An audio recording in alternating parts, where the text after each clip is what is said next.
ఇంటింటికి తీసుకుపోతే అవతల వాళ్లకు డిపాజిట్లు కూడా రావు. అది చేయాల్సిందిగా మిమ్మల్ని అందరినీ అదే మాదిరిగా మేమేమి సంకల్పించామో తెలుసుకోవాల్సిందిగా తెలుగు జాతిని మొత్తం కోరుతున్నాం.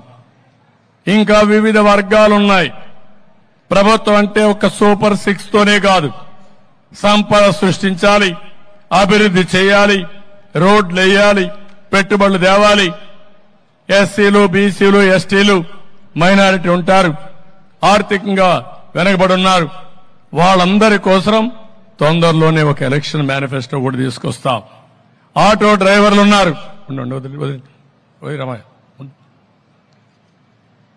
వాళ్ళందరి కోసం ఏం చేయాలో అవి కూడా వర్కౌట్ చేస్తాం. అవన్నీ వర్కౌట్ చేసి కూడా వస్తాం. నేను అందుకే ఇంకో మాట కూడా చెప్పాను. మనం అందరం కష్టపడినా కొంతమంది కష్టపడలేని వాళ్ళు ఉంటారు. వృద్ధులు గాని, వితంతువులు గాని, ఆధారం లేని వాళ్ళు. అలాంటి ఆధారం లేని వాళ్ళకి పెన్షన్ విధానం ఏర్పాటు చేసిన పార్టీ తెలుగుదేశం పార్టీ. ఏర్పాటు చేసిన నాయకుడు నందమూరి తారక రామారావు గారు. ఆ తర్వాత మీరు చూస్తే 200 రూపాయల పెన్షన్ ని 2000 రూపాయలు చేసిన పార్టీ, 10 రెట్లు పెంచిన పార్టీ తెలుగుదేశం పార్టీ. ఈ ముఖ్యమంత్రి మాట్లాడుతూనే ఉంటాడు, నోరు ధరిస్తే అబద్దాలు. ఇవన్నీ కూడా వాస్తవాలు, ప్రజలు అర్థం చేసుకోవాలి. అదే సమయంలో మళ్లీ 4000 రూపాయలు ఇంటి దగ్గరకే మొదటి తారీఖున నేరుగా ఇస్తామని చెప్పిన పార్టీ తెలుగుదేశం పార్టీ. ఈ 4000 రూపాయలు కాకుండా ఎవరైనా ఆ నెలలో తీసుకోకపోతే నెక్స్ట్ నెల గాని 3 నెలల వరకు ఈ 4000 రూపాయలు ఇచ్చే బాధ్యత ఫ్రంట్ తీసుకుంటామని కూడా చాలా స్పష్టంగా హామీ ఇచ్చాం. ఇంకో పక్క వికలాంగులకి, ఫిజికల్ హ్యాండిక్యాప్డ్కి 4000 రూపాయల నుంచి 6000 రూపాయలు ఇస్తామని చెప్పిన పార్టీ తెలుగుదేశం పార్టీ. ఇవన్నీ కూడా తీసుకుంటేనే వాలంటీర్ వ్యవస్థ ఉంది ఇక్కడ. పాపం వాళ్ళ జీవితాలతో ఎంత ఆడుకుంటున్నా అంటే జగన్మోహన్ రెడ్డి నాకు అర్థం కావడం లేదు. మొన్నటి వరకు ఏం చెప్పాడు వాలంటీర్స్ ని, వీళ్ళందరూ కూడా మా పార్టీ వాళ్ళు ఉన్నారన్నాడు. మనం ఆ రోజు కూడా చెప్పాం, మీ పార్టీ కాదు, ఈ రాష్ట్రానికి సేవలు అందించడానికి వాళ్ళని ఉపయోగించండి, రాజకీయాల కోసం కాదు, మీకు సేవ చేయడానికి కాదు, ప్రజలకు సేవ చేయడానికని చాలా స్పష్టంగా చెప్పాం. ఈ మధ్యకాలంలో వాలంటీర్ వ్యవస్థను ఉపయోగించి తద్వారా రాజకీయ లబ్ధి పొందాలని ప్రయత్నం చేశాడు. ఎన్నికల కమిషన్ ఒకటే మాట చెప్పారు, ఏవైనా సరే పెన్షన్లు ఇవ్వండి, ప్రభుత్వ ఉద్యోగుల ద్వారా ఇవ్వండి, వాలంటీర్స్ ద్వారా ఇవ్వడం కరెక్ట్ కాదని ఒక నిర్ణయం చేశారు. ఎవ్వరు కూడా ఎక్కడ కూడా నేరుగా ఇంటి దగ్గర పెన్షన్ ఇవ్వద్దని చెప్పలేదు. కానీ ఈ ముఖ్యమంత్రి దుర్మార్గుడు సేవా రాజకీయాలు చేశాడు. ముసలి వాళ్ళని తీసుకొచ్చి మంచి ఎండల్లో నిలబెట్టి పెన్షన్ ఇవ్వకుండా మళ్ళా తిరిగి పొమ్మని, మళ్లీ రమ్మని, దీంట్లో పండుటాకులు లాంటి వ్యక్తులు కొంతమంది చనిపోయారు. దాన్ని సేవ రాజకీయాలు చేసే పరిస్థితి వచ్చాడు. ఇప్పుడు ఇది కూడా అయింది. వాలంటీర్స్ అందరినీ కూడా రాజీనామాలు చేయమన్నాడు. రాజీనామాలు చేయమంటే మేమెందుకు చేస్తామని చాలా మంది రిఫ్యూజ్ చేశారు, చేయలేదు. మనం కూడా అపీల్ చేశాం, మీరు రాజీనామాలు చేయొద్దండి, మీరు వాలంటీర్లుగా ఉన్నారు, ఈ వాలంటీర్ వ్యవస్థను కొనసాగిస్తామని చాలా స్పష్టంగా చెప్పాం. దాంట్లో వాళ్ళకి ఇంకా నమ్మకం వచ్చింది. వైఎస్ఆర్ కాంగ్రెస్ పార్టీకి సేవ చేయొద్దండి, ప్రజలకు సేవ చేయండి, మీకు మేము అండగా ఉంటామని వాలంటీర్లకు పదే పదే చెప్పాం. నిన్న మొన్న చూస్తే రాజీనామాలు చేయమన్నారు, ఇప్పుడు వాలంటీర్ వ్యవస్థే లేదంటున్నారు. ఇది కొత్త వార్త. అంటే నువ్వేమైనా రద్దు చేసావా, రహస్య జీవో ఇష్యూ చేసావా? సమాధానం చెప్ప, నీకు సమాధానం చెప్పకుండా వాలంటీర్ వ్యవస్థ ఉందా లేదా? లేకపోతే ఇంకో మాట చెప్పాడు, రేపు ఈ మహానుభావుడు మళ్ళా ముఖ్యమంత్రి అయి మొదటి సంతకం వాలంటీర్ వ్యవస్థ పైన పెడతా అన్నాడు. అంటే ఆ వ్యవస్థ లేనట్టే కదా. ఇన్ని రోజులు అనుభవం పోయింది కదా వాళ్ళకు.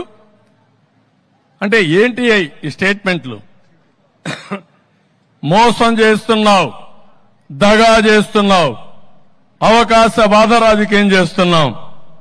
ఉదయం ఒక మాట, మధ్యాహ్నం ఒక మాట, రాత్రి ఒక మాట మాట్లాడే పరిస్థితికి వచ్చాం. ఇంకో పక్క రాజీనామా చేసి పార్టీకి పనిచేయమంటున్నాడు. రాజీనామా చేసి పార్టీకి పనిచేస్తే రాజీనామా చేయకుండా పార్టీకి పనిచేయమంటున్నారు.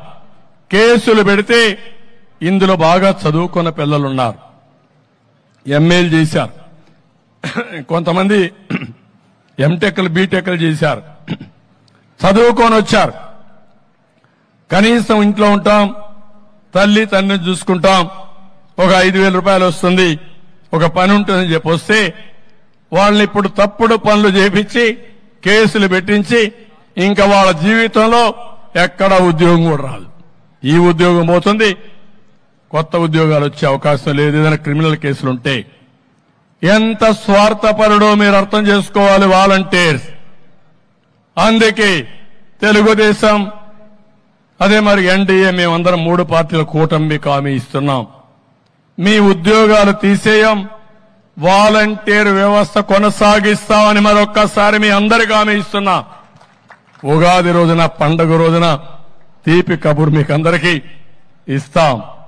5,000 కాదు, మీకు రాబోయే రోజుల్లో 10,000 రూపాయలు పారితోషికం ఇచ్చే బాధ్యత మాది.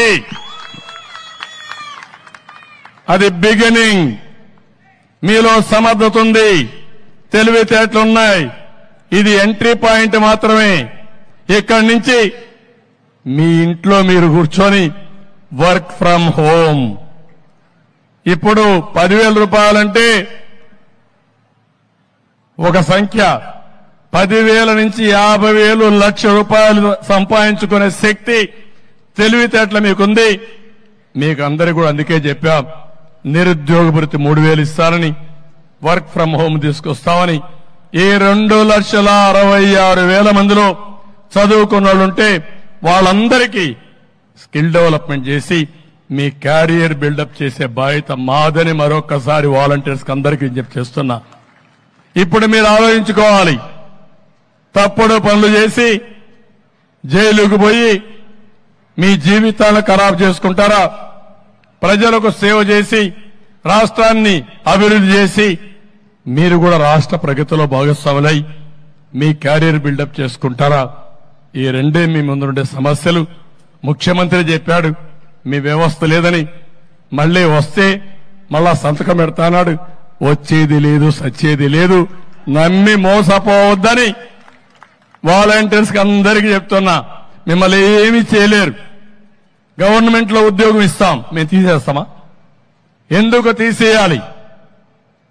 అవకాశం వచ్చింది, మాట్లాడితే నేనిచ్చానన్నాడు. నువ్వు ఇచ్చేదేంటి? నువ్వు ఇవ్వడం ఏంటి? ఆ వ్యవహారం ఏంటి? పెన్షన్ నేనిచ్చా అంటాడు, నువ్వు ఇచ్చాడేంది? ఎవరు కట్టారు ట్యాక్స్? మీ తాత డబ్బులు అయింది, మీ జాగీరా, మీ నాన్న ఇచ్చిన డబ్బులు అయింది. నువ్వు వ్యవసాయం చేసావా? నీ భారతీయ సిమెంట్ నుంచి ఇస్తున్నావా?